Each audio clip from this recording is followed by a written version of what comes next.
Naranasan mo na ba yung gusto mong magbago, pero feeling mo ang dami ng kailangang gawin? Para kang nasa harap ng napakalaking bundok at hindi mo alam kung saan ka magsisimula. Ano ang sikreto?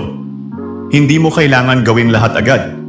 Dahil lahat ng malalaking tagumpay ay nagsisimula sa maliliit na hakbang araw-araw. Narito ang ilang mga kaparaanan para magawa mo ito. Number 1. Consistency beats intensity. Mas mahalaga ang tuloy-tuloy at regular na effort kaysa sa biglaan at sobrang effort.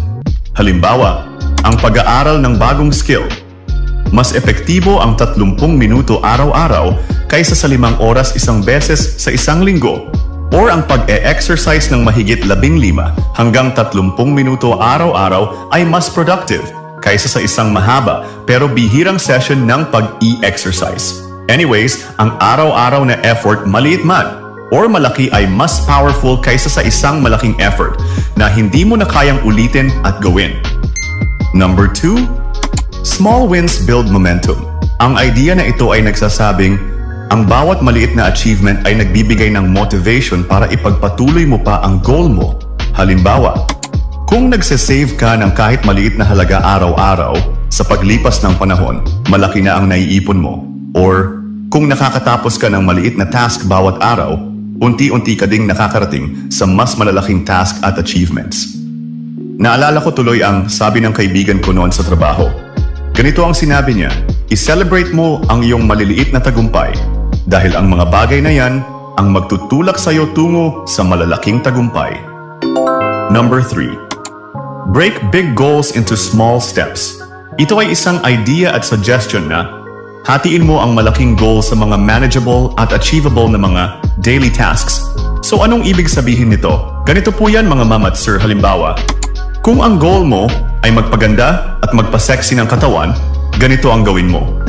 Mag-exercise ka araw-araw 10 hanggang 15 minuto at unti-unti mo itong taasan base sa nadadagdag na lakas mo araw-araw. Ugaliin mo din magkaroon ng healthy diet at lifestyle para makamit mo ang gusto mong hubog ng katawan.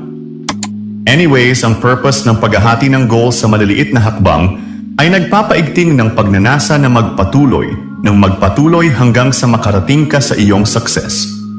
And number 4, the compound effect. Ito ay isang konsepto ng maliliit pero tuloy-tuloy na mga aksyon na kapag pinagsama-sama ay nagre-resulta ng malaking pagbabago sa pagtagal ng panahon. Parang ganito po mga ma'am at sir. Kung palagi kang nag-a-advance reading ng mga pinag-aaralan nyo sa school kahit mga 30 minuto lang after ng buong klase mo sa maghapon, asahan mo na hindi ka babagsak sa mga biglaang quiz at exams nyo sa school. Laging tandaan, ang maliit na effort araw-araw kapag naipon ay nagiging malaki rin paglipas ng panahon. Hindi mo kailangan maging perfect.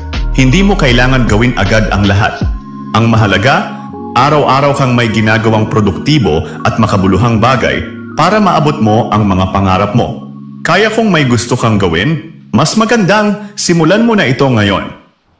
Kayo ba mga ma'am at sir, ano ang mga small steps mo na gagawin patungo sa iyong success?